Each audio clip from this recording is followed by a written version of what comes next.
Il est 19 h, bonsoir à tous. Merci de nous rejoindre pour ce journal. Tout de suite les titres de l'actualité. Le président de la République a achevé sa visite d'État de 3 jours qu'il a effectuée en République de Slovénie à l'invitation de son homologue slovène. Après avoir visité aujourd'hui le centre d'innovation et d'intelligence artificielle ainsi que le prestigieux ARA de Lipica.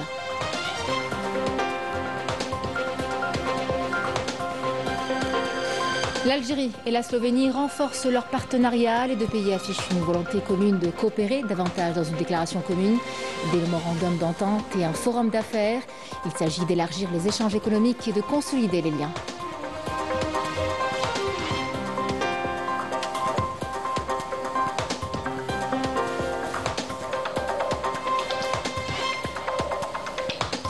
« 80 Palestiniens sont tombés en martyrs aujourd'hui à Gaza dans des bombardements sionistes suite à une série de missiles dans un camp de réfugiés.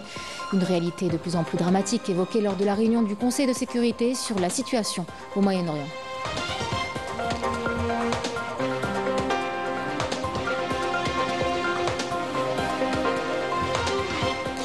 Au Mali, les cas d'enlèvement de figures de l'opposition se succèdent. La junte au pouvoir multiplie les arrestations et les dissolutions de partis politiques. L'appel à une transition apaisée reste sans retour. Mesdames, Messieurs, bienvenue à vous. Le président de la République, Abdelmadjid Tebboune, a achevé ce mercredi après-midi la visite d'État de 3 jours qu'il a effectuée en République de Slovénie à l'invitation de son homologue slovène, Nataša Pirc-Musar. Au 3e jour de la visite, le président Abdelmadjid Tebboune a effectué en compagnie de la présidente slovène, Nataša Pirc-Musar, une visite au prestigieux ARA de Lipica, comptant parmi les plus anciens et les plus célèbres ARA en Europe et dans le monde. Fondé au XVIe siècle, le ARA de Lipica est réputé pour ses spectacles et ses compétitions internationales, mettant en avant les compétences exceptionnelles des chevaux de race lipizans. Au niveau de ce centre, qui se veut un véritable patrimoine culturel, le chef de l'État a assisté à des démonstrations équestres individuelles et collectives illustrant l'histoire de l'équitation dans ce pays.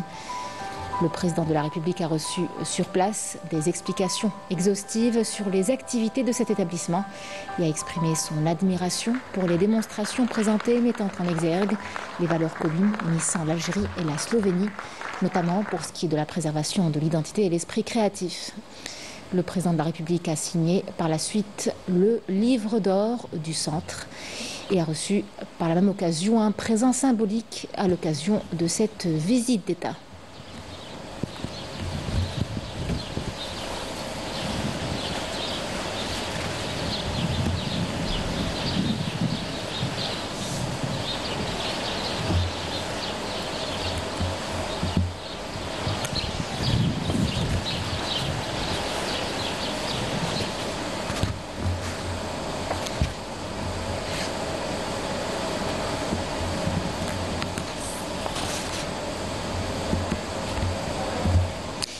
Le président de la République, Abdelmadjid Tebboune, a visité un centre d'innovation et d'intelligence artificielle dans la capitale slovène, Ljubljana.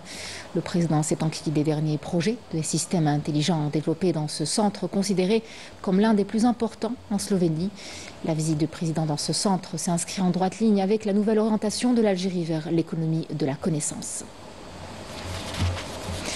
Durant le 2e jour de visite, suite à la cérémonie d'accueil officielle qui lui a été réservée à la place du Congrès à Ljubljana, le président de la République s'est entretenu au palais présidentiel de la République de Slovénie en tête-à-tête avec la présidente slovène Nataša Pirc-Musar.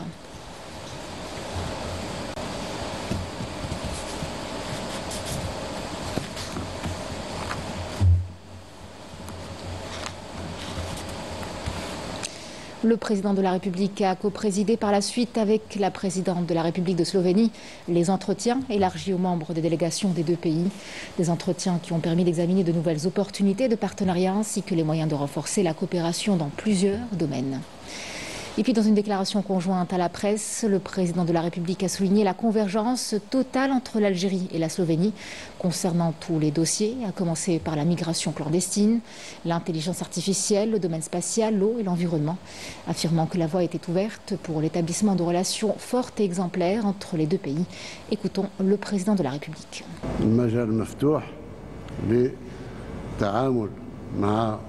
جمهورية سلوفينيا الصديقة، واللي احنا نقدر مواقفها من زمان، من أيام يوغوسلافيا. حتى أيام يوغوسلافيا كان عندنا علاقات خاصة مع سلوفينيا. إذن نواصل السياحة كذلك في الفضاء مثل ما جاء في كلمة فخامة الرئيسة. إذن المجال مفتوح لعلاقات قوية وطيدة لتخليها نموذجية بين دولتين، دولة أوروبية ودولة مغاربية إفريقية. Le président de la République a souligné que l'Algérie était un pays fiable qui ne sera affecté par aucun changement à l'avenir, exprimant la disposition de l'Algérie à satisfaire tous les besoins de ce pays en gaz. Le chef de l'État a par ailleurs exprimé son souhait de coopérer avec la Slovénie à travers des projets communs dans le domaine de l'industrie pharmaceutique, entre autres domaines vitaux. Écoutons. عندنا شباب اليوم، في شباب جزائري شغوف جدا للعلوم، للستارت اب، لكل ما هو ذكاء وكل ما هو علوم دقيقة. سلوفينيا دولة رائدة في صناعة الأدوية، وإحنا اليوم الجزائر توصلنا إلى صناعة 75% من الأدوية اللي نحتاجها في البلاد. وهذا الأمنية تاعنا أننا نشتغل مع بعض لإكمال 25% ما تبقى لمنفعة البلدين.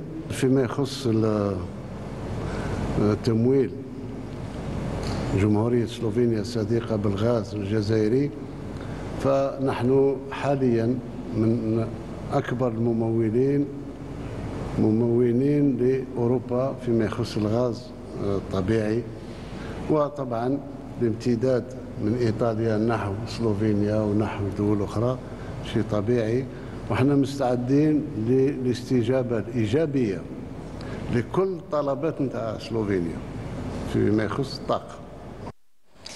Le président de la République a tenu à saluer les positions courageuses et honorables de la République de Slovénie à l'égard de la question palestinienne, étant le premier État européen à reconnaître l'État de Palestine.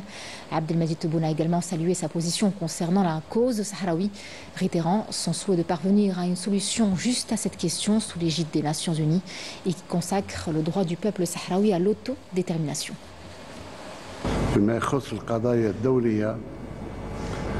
لا يسعني إلا أن أشكر مواقف جمهورية سلوفينيا، مواقف النزاهة والشجاعة بالنسبة لفلسطين. كانت أول دولة أوروبية تعترف بالدولة الفلسطينية، وهذا يشرف كثير السياسة السلوفينية، وأتمنى أن تكون القدوة لكثير من الدول.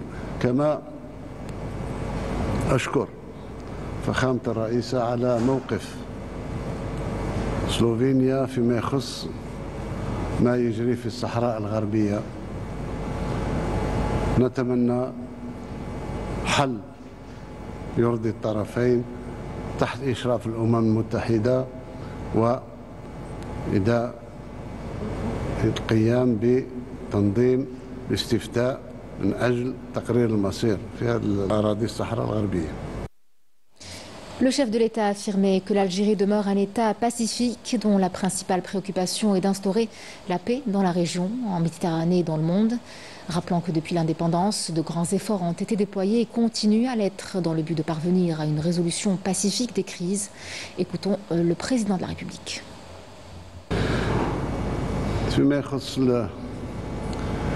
النزاعات الأخرى،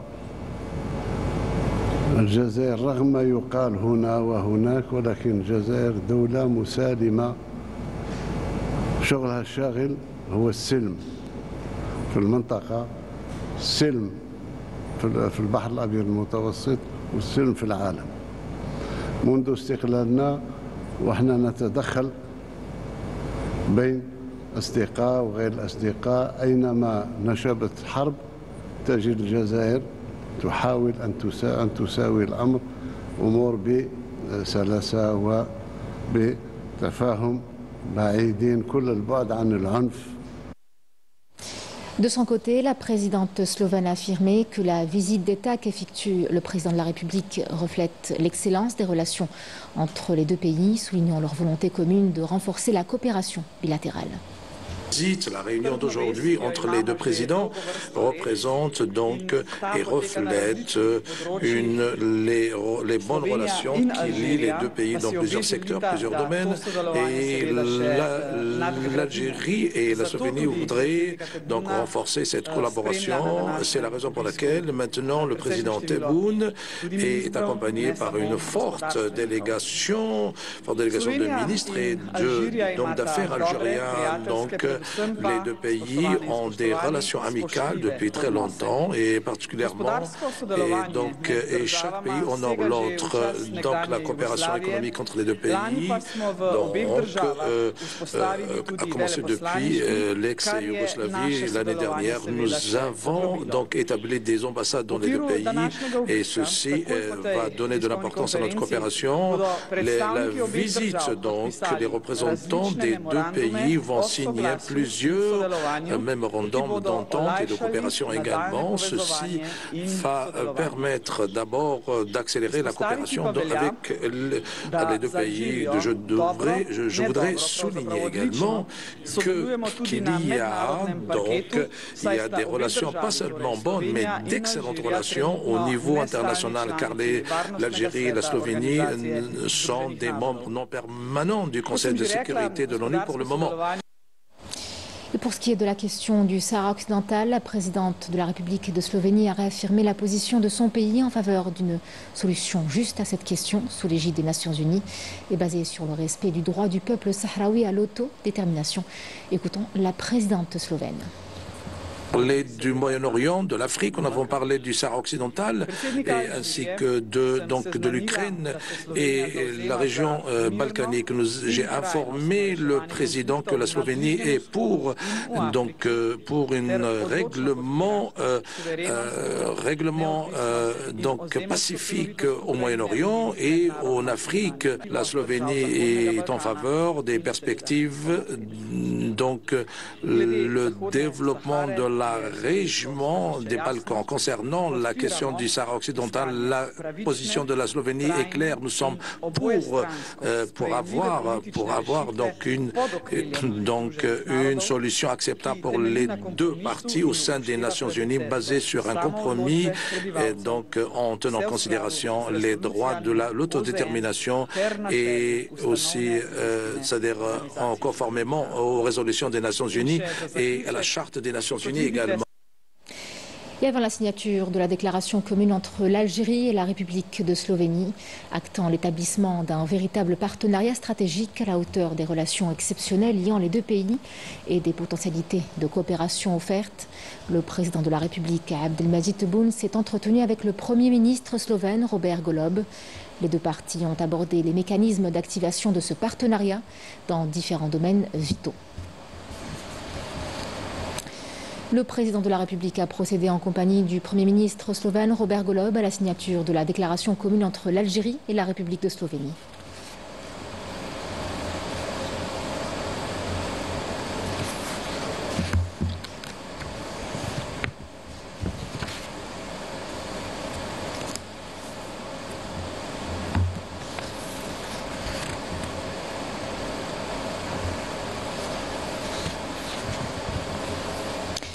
Le président de la République, Abdelmadjid Tebboune, a présidé avec le Premier ministre slovène Robert Golob la cérémonie de signature de plusieurs accords et mémorandums d'entente, également concernant la coopération dans divers secteurs, portant notamment création d'un mécanisme de concertation politique concernant la coopération policière, la coopération dans le domaine du transport maritime, dans le domaine des activités spatiales à des fins pacifiques, en plus des mémorandums d'entente dans les domaines du commerce, de l'industrie, de l'investissement et de l'énergie également. Après la signature des accords, le président de la République a affirmé que l'Algérie et la Slovénie vont aller de l'avant dans le renforcement de leur coopération et de leur partenariat dans divers domaines. Écoutons-le. نسير إلى أبعد بعد ما يمكن في التعاون في كل القطاعات بدون استثناء، حتى في التعاون الطبي، في التعاون الصيدلاني، في التعاون في الذكاء الاصطناعي، في التعاون في الفضاء، في التعاون في تطهير المياه، تحويل المياه. كنت شرحت سيادة الوزير الأول أننا اليوم في مرحلة لاسترجاع المياه المستعملة حتى نستعملها من جديد في الفلاحة وفي الصناعة. وأعتقد في هذا الميدان كذلك سلوفينيا لها تقنيات خاصة وعلم خاص بهذا الميدان. سنستغل صداقتنا مع سلوفينيا لاستعمال كل الطاقات الموجودة فيما يخص كذلك الفضاء، فيما يخص مراقبة المناجم والمياه من الفضاء، فيما يخص كذلك التقنيات الدقيقة في الكيمياء وفي الصناعات المختصة. Le Premier ministre de la République de Slovénie, Robert Golob, a affirmé que la visite d'État qu'effectue le président de la République, Abdelmadjid Tebboune, dans son pays est très importante et atteste du partenariat de confiance entre les deux pays. Écoutons-le. La visite du président de la République en Slovénie est très importante, d'autant plus qu'elle a été couronnée par la signature de plusieurs accords, dont notamment le contrat de vente et de fourniture de gaz à un moment où notre pays connaît une crise gazière, ce qui atteste du partenariat de confiance avec l'Algérie. Les accords signés par les deux pays constituent un modèle pour de nombreux pays européens. Les portes sont ouvertes pour renforcer la coopération dans plusieurs autres domaines, notamment le domaine spatial, les technologies modernes, l'éducation, la recherche scientifique et la gestion des ressources en eau.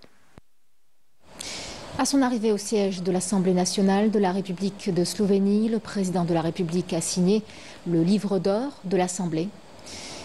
Le chef de l'État a également eu une réunion avec la présidente de l'Assemblée nationale de Slovénie, Urška Klakočar-Zubančić, qui s'est élargie aux membres de l'Assemblée nationale et aux membres de la délégation accompagnant le président de la République.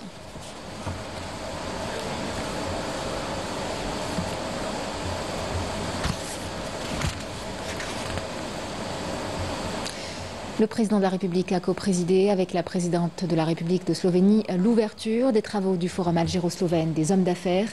Les membres de la délégation ministérielle accompagnant le président de la République dans le cadre de la visite d'État qu'il effectue dans ce pays ami ont pris part à ce forum aux côtés de leurs homologues slovènes, de responsables de plusieurs entreprises ainsi que d'hommes d'affaires des deux pays. Le forum a permis d'examiner les moyens de renforcer les relations économiques et commerciales et d'exploiter toutes les opportunités offertes dans ce sens, notamment à la faveur du saut qualitatif et de la dynamique positive qu'ont connu les relations bilatérales ces dernières années, et ce, en concrétisation de la forte volonté commune des dirigeants des deux pays. Le président de la République a insisté sur le fait que le volume des échanges commerciaux entre les deux pays doivent refléter le niveau des relations distinguées qui les unissent. وما دام علاقاتنا السياسية طيبة جدا، أنا التزمت مع فخامة رئيسة سلوفينيا أن الحجم هذا تاع التبادلات لم يبقى مثل ما هو، والارتكاز عليكم أنتم.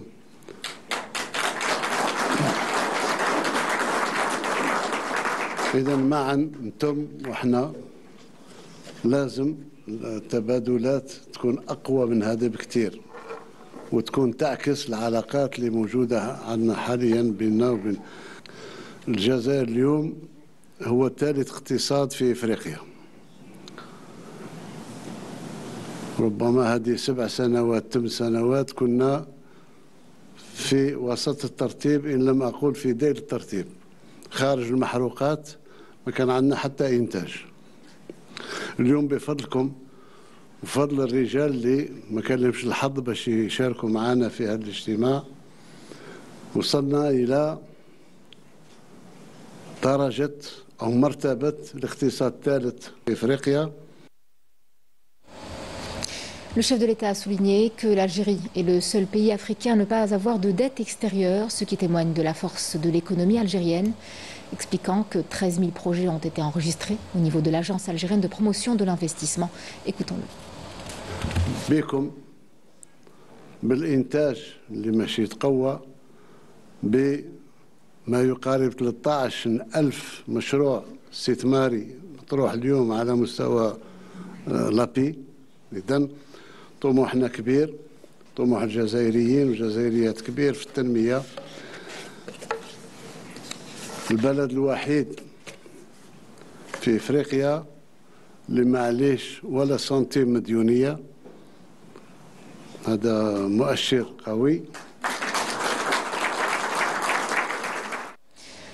Natacha Pirc-Moussar a souligné la solidité des relations algéro-slovènes, appelant à leur promotion, notamment dans le domaine économique. Écoutons la présidente slovène.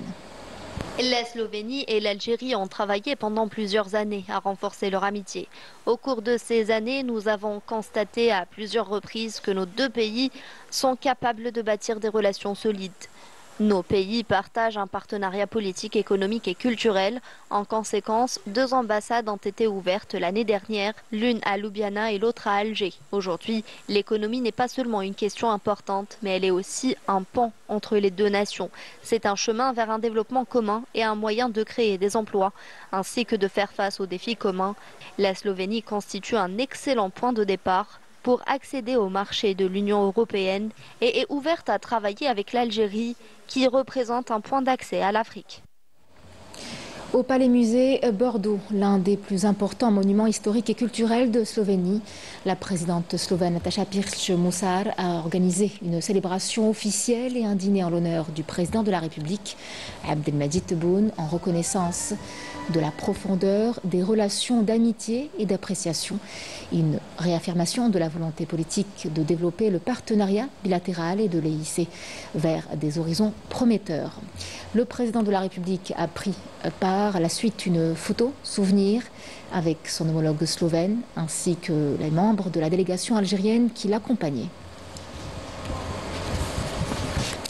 Voilà ce qu'on pouvait dire ce soir du 3e et dernier jour de la visite d'État du président de la République en Slovénie. Réunion du gouvernement ce mercredi présidée par le Premier ministre Nadel Arbaoui. Une réunion consacrée à l'examen des moyens de renforcement des mesures prises en matière de modernisation de l'administration publique et de simplification et d'amélioration des procédures administratives à travers le processus de numérisation en exécution des directives données par le président de la République. Le gouvernement a également examiné un projet de décret exécutif fixant le mécanisme national de prise en charge des victimes de la traite des personnes. D'autre part, et dans le cadre du suivi de la mise en œuvre du projet minier de Garage Billet, décidé par le président de la République, notamment dans son volet relatif aux infrastructures de transport des produits miniers, le gouvernement a examiné un projet de décret exécutif portant déclaration d'utilité publique, l'opération relative à la réalisation de la liaison ferroviaire Hassi-Mefsour-Mostaganem. Enfin, le gouvernement a entendu une communication sur les conditions du lancement des premiers vols des Hadjis vers les lieux saints, ainsi qu'aux préparatifs effectués pour leur accueil et leur accompagnement durant l'accomplissement de leur rituel. Il a également été procédé à l'examen de différentes mesures et procédures mises en œuvre pour assurer un accueil optimal des membres de la communauté nationale résidente à l'étranger lors de la saison estivale 2025. Passons à présent à ce bilan de l'armée nationale populaire. Dans le cadre de la lutte antiterroriste et grâce aux efforts des unités de l'ANP, le terroriste dénommé Benmor Tarihi Moussa, alias Abou Yassine, s'est rendu aux autorités militaires de Borj Badi Mortar en 6e région militaire, en sa possession 4 armes, une quantité de munitions et d'autres effets, tandis que d'autres détachements de l'ANP ont arrêté 9 éléments de soutien aux groupes terroristes dans différentes opérations à travers le territoire national. En outre, et dans le cadre de la lutte contre la criminalité organisée, en continuité des efforts soutenus visant à contrecarrer le fléau du narcotrafic dans notre pays, des détachements combinés de l'ANP ont intercepté, en coordination avec les différents services de sécurité, 50 narcotrafiquants et mis en échec des tentatives d'introduction de 2 quintaux et 80 kg de kif traité provenant des frontières avec le Maroc, alors que 1,86 kg de cocaïne et plus de 214 000 comprimés psychotropes ont été saisis lors d'opérations exécutées à travers les régions militaires. À Taman Rasset, Borj Bedi Mortar, Insalah, Ingezam et Janet, des détachements de l'ANP ont arrêté 270 individus et saisi 33 véhicules, 250 groupes électrogènes, 124 marteaux-piqueurs, 3 détecteurs de métaux ainsi que des quantités de mélange d'or brut et de pierres, d'explosifs, d'outils de détonation et d'équipements utilisés dans des opérations d'orpaillage illicite.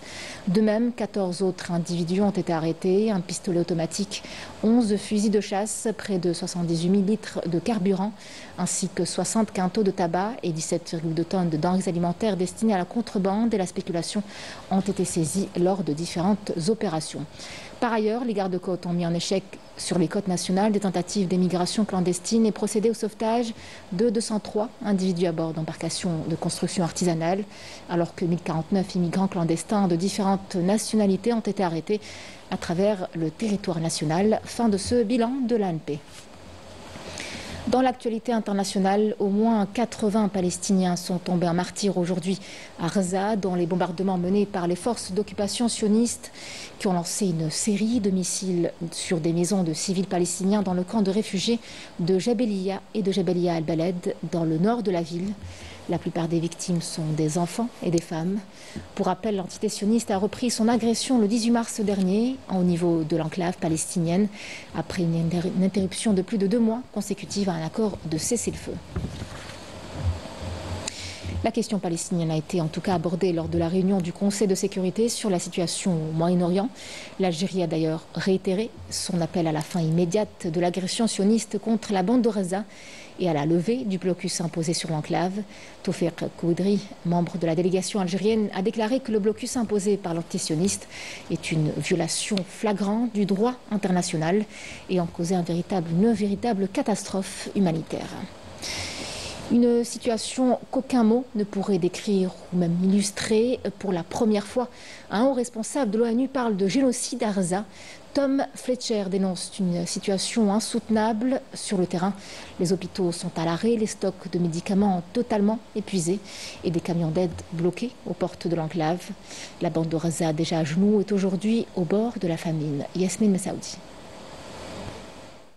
Morts, blessures, destruction, famine, maladie, torture, traitements cruels, inhumains ou dégradants, déplacements massifs et répétés, c'est un tableau sombre qui se dessine à Gaza. Nous avons décrit l'obstruction délibérée des opérations d'aide humanitaire, ainsi que le démantèlement systématique de la vie palestinienne et de tous ceux qui la soutiennent. Ces éléments sont désormais entre les mains de la Cour internationale de justice qui examine la question du génocide en cours. Génocide. Le mot est enfin lâché au sein même du Conseil de sécurité des Nations Unies. Et celui qui a osé le prononcer n'est autre que Tom Fletcher, responsable des affaires humanitaires de l'ONU. Cette question marque un tournant inédit. Pour la première fois, le terme génocide est utilisé au sein de l'instance onusienne pour qualifier ce qui se passe à Gaza. Depuis plus de 10 semaines, les agences humanitaires ne parviennent plus à acheminer la moindre aide dans l'enclave palestinienne. Aucun camion de nourriture ou de médicaments n'a pu entrer dans le territoire, malgré 12 séries de discussions entre l'ONU et l'entité sioniste. Les hôpitaux sont à l'arrêt, les réserves sont épuisées et la population fait face à un risque de famine majeure. Une situation décrite comme inhumaine par le responsable des affaires humanitaires des Nations Unies. Face à cette impasse, un nouveau système d'acheminement de l'aide est en discussion. Mais selon l'ONU, ce mécanisme exclurait une large partie de la population vulnérable, notamment les femmes, les enfants et les personnes âgées. Le responsable onusien n'a d'ailleurs pas manqué de dénoncer l'utilisation de l'aide humanitaire comme outil politique et de guerre. L'entité sioniste limite l'aide à une seule partie de Gaza, laissant les autres besoins urgents sans réponse. Elle conditionne l'aide à des objectifs politiques et militaires. Elle utilise la famine comme monnaie d'échange. C'est une manœuvre cynique pour couvrir davantage de violence et de déplacement.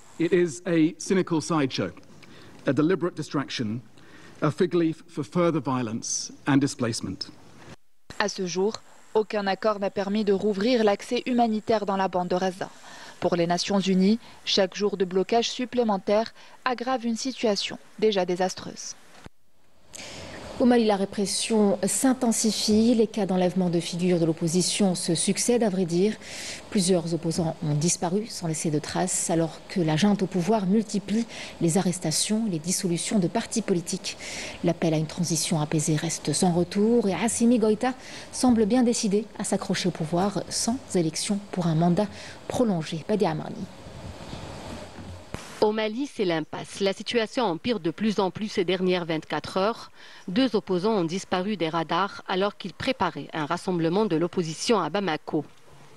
Pis encore, le pays vit au rythme de dissolution de partis politiques. Des juristes ont qualifié l'abrogation de la charte des partis politiques par les putschistes au pouvoir au Mali de coup d'état juridique et de forfaiture politique.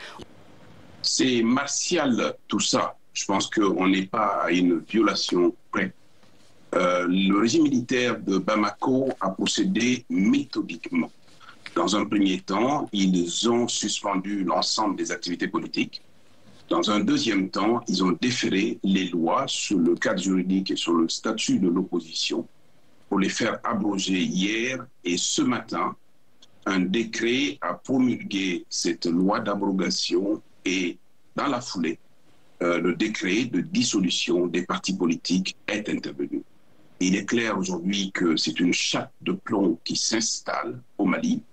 Désormais, le cadre juridique ayant disparu, les partis ayant été dissous, plus personne n'a le droit d'exprimer une opinion politique, plus personne n'a le droit de mener une activité politique et publique, et plus personne ne peut se réclamer une quelconque appartenance à un parti politique, à une organisation politique ou à une organisation de la société civile. Au moment où les appels se multiplient pour mettre un terme à la transition et à rétablir une vie politique démocratique, Assimi Goïta compte se maintenir à la tête du pays pour un mandat présidentiel de 5 ans sans élection renouvelable. D'un point de vue constitutionnel, l'article 39 prévoit l'existence des partis politiques et renvoie donc à une loi qui organise le cadre juridique. C'est ce cadre juridique qui a été enlevé. Et deuxièmement, cette loi viole également le principe de l'intangibilité du multipartisme dans notre pays, qui a vocation justement à concourir au suffrage. Pour rappel, la junte au pouvoir a dissous les partis politiques et les organisations à caractère politique dans un décret présidentiel lu à la télévision publique. Une décision hélas redoutée depuis plusieurs semaines par l'opposition et plonge le Mali dans un chaos sans précédent. C'est la fin de ce journal. Merci à vous de l'avoir suivi. Je vous souhaite une excellente soirée avec la suite de nos programmes et je vous retrouve demain pour le journal de 19h.